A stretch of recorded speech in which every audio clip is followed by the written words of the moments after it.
Hey everybody, welcome back to the Curmudge Inn. Today I'm going to show you around my kitchen. I've had a lot of people ask about what my kitchen's like having a wood-fired cook stove. So I'm going to show you. So this is a general view of my kitchen. The counter here is around, I believe it's around 18-19 foot long.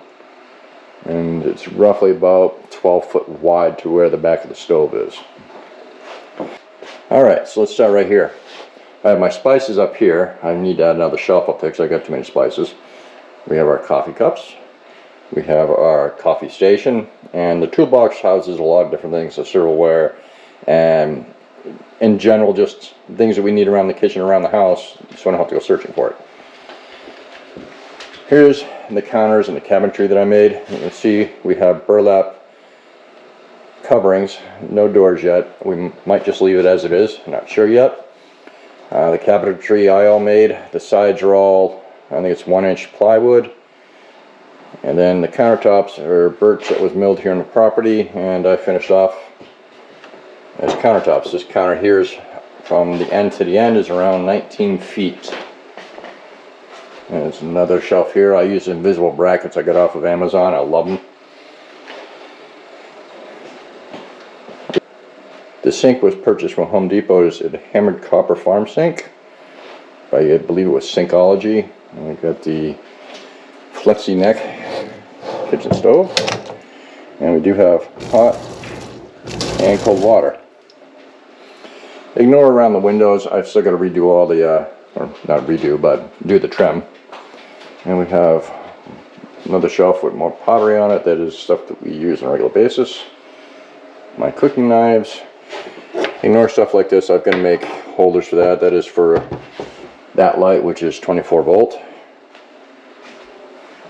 We do have a propane 2-burner cook stove here.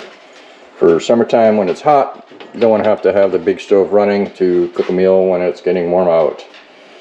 So you see how you have the plywood here going all the way down. It's been decided that it's going to get copper from there all the way down there, and then that back wall is going to get sheet copper. Alright, so this is the baking station.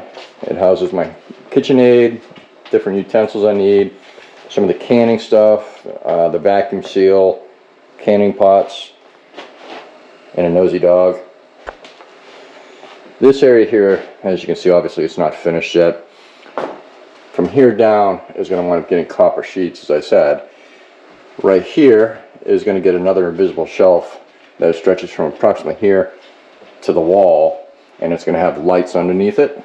And then we're going to put another one probably right about here for displaying different pottery. A lot of people know that I used to own a tea, herb, and spice shop, and I have a lot of rare or expensive teapots, so those will all go up there. And of course, the liquor cabinet.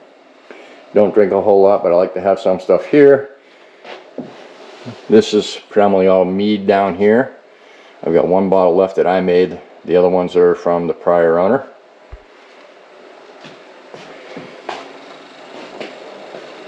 As you can see here, there's my stainless steel rolling cart. That was at the other house. It was brought over here.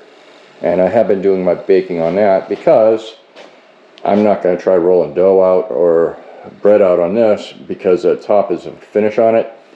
And I want to take the whole top off and put birch on it, make it like a cutting block. So I don't have to worry about paint chips and stuff like that getting into my food. And there's another KitchenAid there. I'm actually sending that one down to my mom. Alright, so before, this is how we get our water. This is water that came from the spring. Pop a little valve, come over and twist. That's your drinking water. Now, this has been installed. I found the point of use spigot down in Wasilla. I have a 15-gallon jug under it with a 24 volt pump right there plumbed in. This is all going to get changed. This is just temporary. The wires run up and over. This wire was meant for that light right there, but in the meantime it's going to be used for this until I can run the wiring under the house so you don't see it coming down the beam. But this is where we get all of our drinking water from. I go over, I flip the switch. I don't like leaving it on all the time. Turn the faucet on, you get your water, and it has hell of a pressure. Alright, for the biggie that everybody keeps asking about. This is the Obadiah 2000 by Hecco that was flown in last February of 22.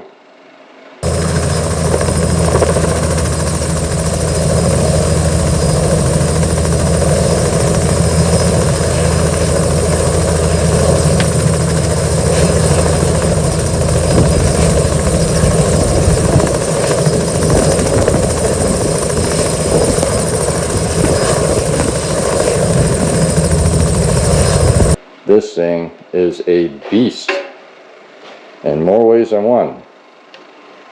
Excuse the top, it's a little dirty. I gotta scrub it down a little bit. Bacon and eggs being cooked this morning kind of spit it all over the place, and I like to get it a little cooler than it is right now before I start cleaning it. This stove does have the warming shelf, and I keep a coffee kettle up there, or tea kettle, whatever you want to call it, to keep it warm at all times. So when I need hot chocolate or coffee, or Sarah needs hot chocolate or coffee, we just set it onto the stove and away it goes.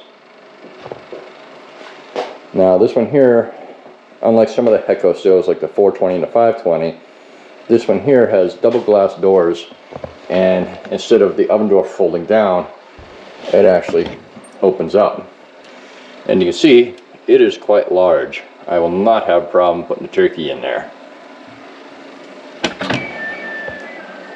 Don't know if you could hear that. It went as it vacuums itself down from the heat.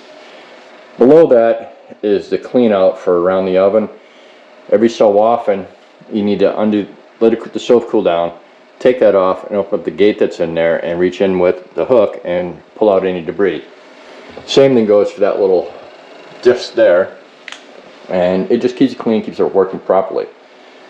Over here we have the ash clean out. Unfortunately, when we got the stove, I did break the handle, so I have to order a new handle.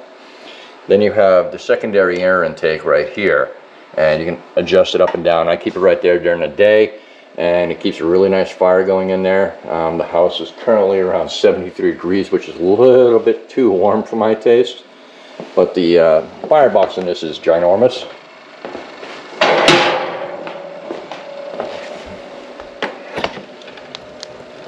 I can fit some really big rounds in there.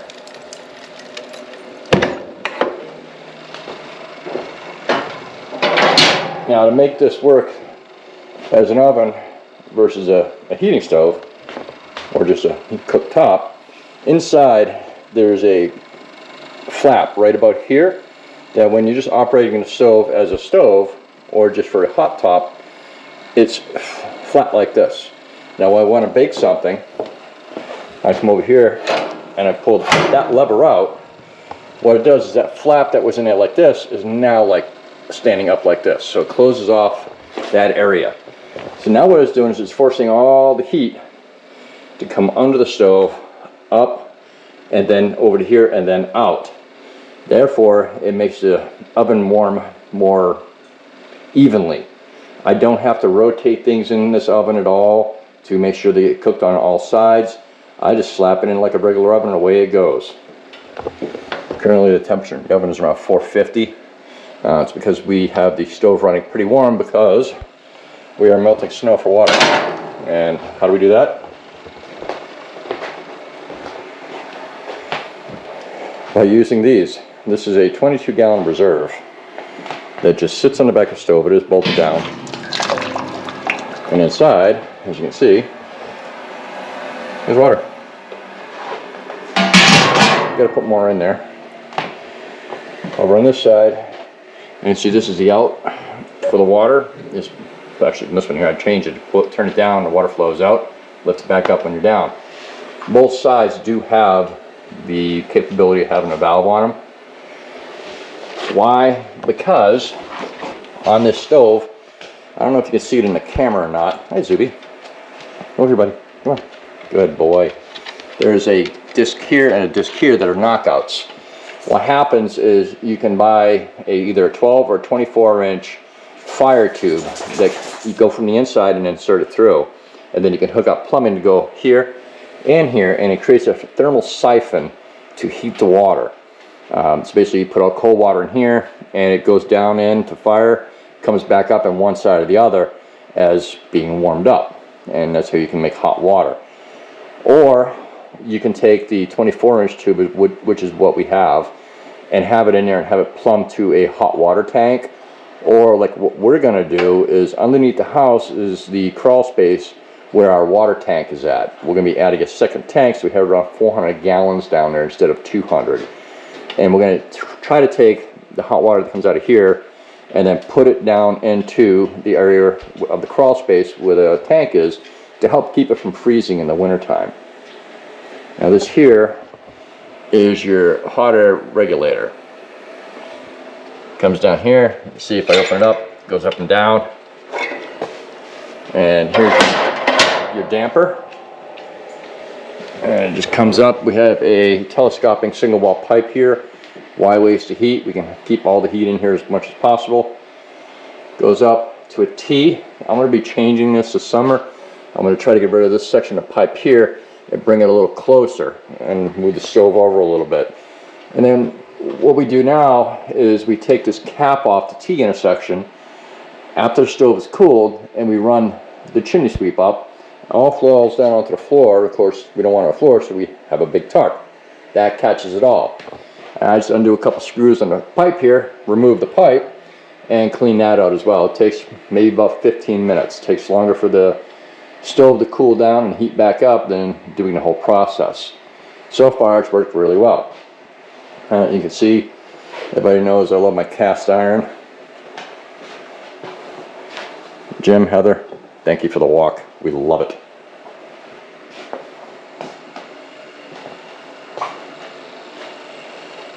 But that is the Obadiah 2000.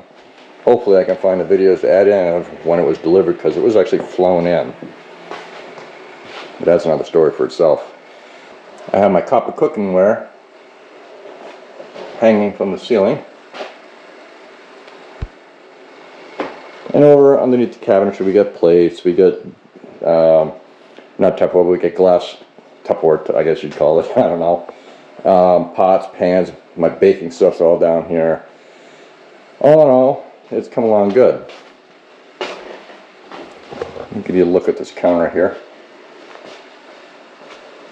Like I said, this counter is about 20 feet end to end.